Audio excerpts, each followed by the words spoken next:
Un tema que está el día de hoy en la boca de todo el mundo es qué hacer con el CENESID. ¿Se lo debe eliminar? ¿Se debe delegar sus funciones a otra nueva institución? ¿Se debe crear una nueva institución? Y también, ¿qué hacer con la prueba de admisión a las universidades? Pues vamos a ver todo esto desde un aspecto histórico y cómo se ha manejado la educación en el Ecuador. Desde que se fundó el Ecuador, la educación siempre había estado de mano de solo unos ciertos grupos económicos en el país. Esto hasta el año de 1940-1930, en donde por primera vez empieza la Iglesia Católica a integrar a los indígenas y crear diferentes colegios y escuelas que participaran a las creencias de los mismos. Luego de que dejó su participación la Iglesia Católica, los estados tuvieron la decisión directa sobre la educación. Por eso, esta se vio ligada acorde a los gobiernos de turno, por lo cual en los años 50 y 60 se vio un poco estancada. En los años 70 se vio un crecimiento y fortalecimiento de la misma con un mayor gasto. Sin embargo, en los años 80 los gobiernos que llegaron dijeron que no era sustentable y que tenían que aplicar diferentes medidas y también renovarla desde un principio para poder mejorar y solucionar los problemas que habían en ese momento en el país. ¿Y cuál era la realidad en la época de los 80 de la educación? Pues solo el 53% de la población en el Ecuador tenían educación primaria, el 13.8% tenía formación secundaria, y las personas que no iban a una entidad privada y optaban por una universidad pública solo entraban cerca de 1 de cada 10 estudiantes. Es decir, encontramos que menos del 10% de las universidades públicas entraban personas con bajos recursos, y eso es lo que ocurría hasta los años 80. Eso también se veía ligado directamente a los problemas que tenía para la educación el sector secundario y el primario. Por ejemplo, 2 de cada 10 colegios y escuelas en el sector rural y urbano dentro del país no tenían electricidad. 1.6 de cada 10 colegios no poseían agua potable y 3 de cada 10 colegios dentro del Ecuador no tenían un alcantarillado. Entonces las condiciones para las personas de bajos recursos no eran las adecuadas para poder desarrollar sus capacidades. Pero por otra parte, ¿qué pasaba con el sector de educación a nivel nacional?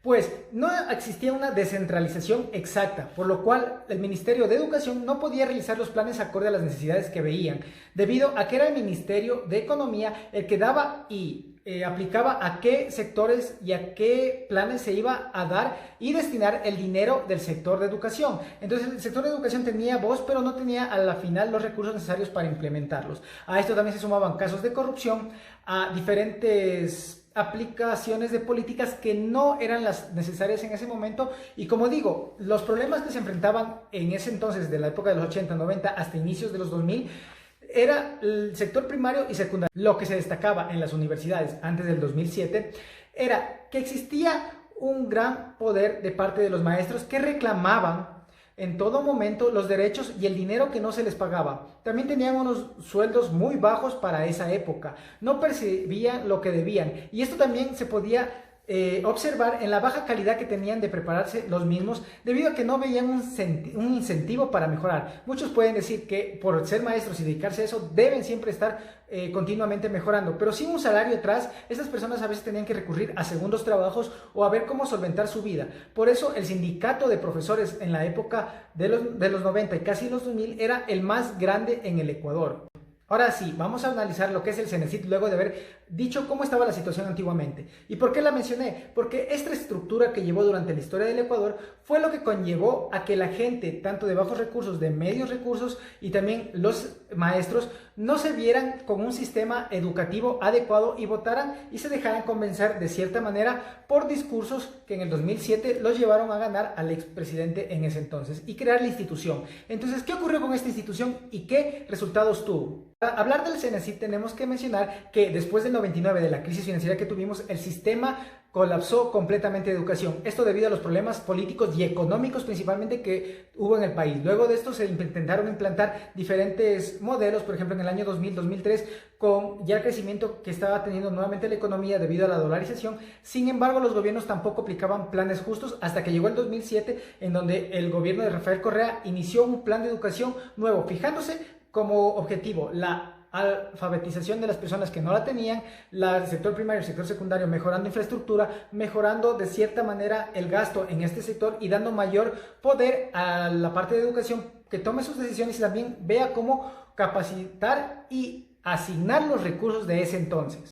Así llegamos a un plan que por primera vez existía a largo plazo en el país en lo que cuenta con educación, debido a que la educación estaba acorde al gobierno y a los planes que tenía el gobierno, pero este duró por 10 años, entonces la educación pudo tener un continuo crecimiento y una continua formación tanto de política, de estructura y también de parte social. Ahí viene lo que fue el CENESID y cómo participó en la educación. Así, el proyecto que tuvo por primera vez el país en cuanto a educación dio unos resultados buenos en ese momento. Sin embargo, lo mismo que los diferentes ministerios, fue la corrupción, fueron los favores políticos, fueron que se pusieron a cargo personas que no estaban adecuados a asumir esta responsabilidad, personas que no tenían ni un conocimiento de educación. Aparte de esto, también se dio cuenta que no llegaban acorde a las necesidades de los maestros ni de la sociedad, sino a lo que les beneficiaba a ellos, lo que fue desintegrando tanto la moral de la institución como la imagen que percibía el pueblo frente a ella. Así, pese a que hubo un plan en educación, no se puede negar todos los problemas que esta institución tuvo. También un problema grave que fue que el gasto que se realizó no llegó acorde a lo que se ponía. Sí se incrementó en infraestructura, sí se incrementó en ciertas cosas, pero si no tenías profesores y no los capacitabas adecuadamente, no apoyabas a becas para que sigan mejorando los profesores, tendrías grandes infraestructuras con profesores que no estaban adecuados a las mismas. Así que nos preocupamos mucho por el crecimiento estatal de parte del gobierno, pero no se preocupó también por el crecimiento del conocimiento de los educadores y también apoyar al sector primario y de secundario, debido a que todavía se veían muchas falencias en lo que tiene que ver con el colegio y la escuela dentro del mismo. Y ahora vamos a hablar de la realidad que estamos viviendo en el Ecuador, y es que de los graduados del colegio, solo un poco menos de la mitad pueden ingresar a las universidades, y la prueba ha sido muy cuestionada y muy criticada, pero también tenemos que ver no solo el aspecto de las personas que no ingresaron, también de las personas que ingresaron, pues sí se invirtió en becas, sí se invirtió en un desarrollo de la educación, sino que en sí todavía la estructura tiene muchas falencias que se tienen que corregir. Porque no se puede satanizar lo que hizo el anterior gobierno simplemente porque tú estás como opositor al mismo o porque no te benefició a ti. No, tienes que verlo desde un aspecto global. Y la realidad es que la educación ha mejorado, pero tiene demasiadas falencias y no se adecua a la globalización y al progreso de las instituciones ni de la sociedad. Por ejemplo, todo el mundo habla de eliminar el examen. Si eliminas el examen va a pasar lo que pasaba en los 80 y en los 90. Y es que no entraban las mejores personas ni las más capacitadas. ¿Que hay corrupción? Sí, es cierto, pero eso no significa que se tenga que eliminar el examen, porque no al eliminarlo significa que vas a poder entrar todo el otro, digamos, 60% que no ha ingresado a la universidad. No, porque las universidades no van a tener más cupo, no van a tener mejor desarrollo y tampoco van a suplir las falencias que tienen actualmente. Lo que se tiene que hacer con el examen es reestructurarlo. Así, el gobierno tiene que enfocarse en crear carreras acorde a la tecnología y al crecimiento. Actualmente pasa lo mismo con educación. Todos los países desarrollados en educación se están enfocando en crear nuevas carreras acorde a las necesidades de la sociedad, pero nosotros seguimos con un sistema tradicional, un sistema que no ha cambiado durante los años 50 y 60 que se le implementó. Por ejemplo, muchos hablan de la tecnología y que tiene que desarrollarse y que la capacidad para hacerlo en el país no es la adecuada o que tiene que el país buscar tecnología para crecer y económicamente y como sociedad. Estoy de acuerdo, pero ustedes piensen desde otro aspecto.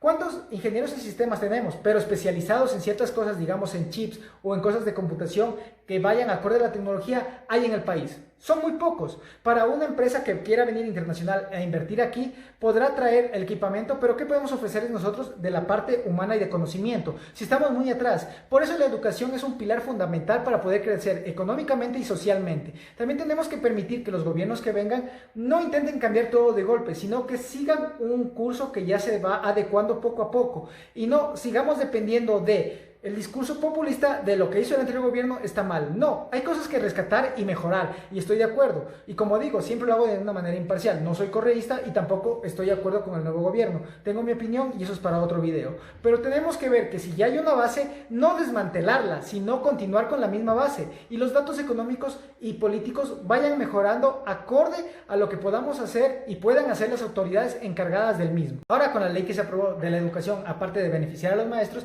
también se está viendo que podemos tener nuevamente lo que existía antes de especialización en los colegios. Entonces, ¿no les parece que también el examen de ingreso a la universidad debería ser acorde a las especializaciones de los colegios? ¿Y por qué? Porque tiene que haber un ente también regulador de las mismas. No se puede asignar a las universidades que nuevamente den las pruebas como se hacía antes.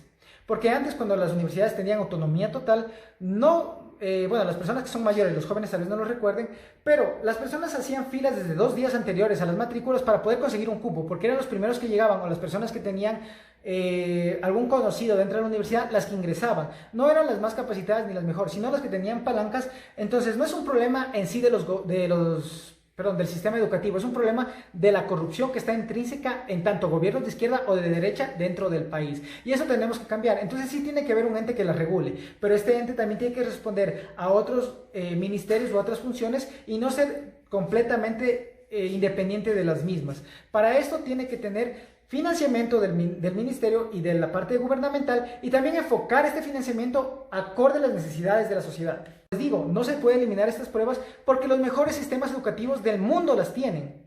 Y si se da autonomía a las universidades, porque algunos países también lo tienen, no tenemos la misma cultura, no tenemos la misma responsabilidad, la misma vocación de los políticos para decir que no va a haber corrupción y que no va a haber favores en ese sentido.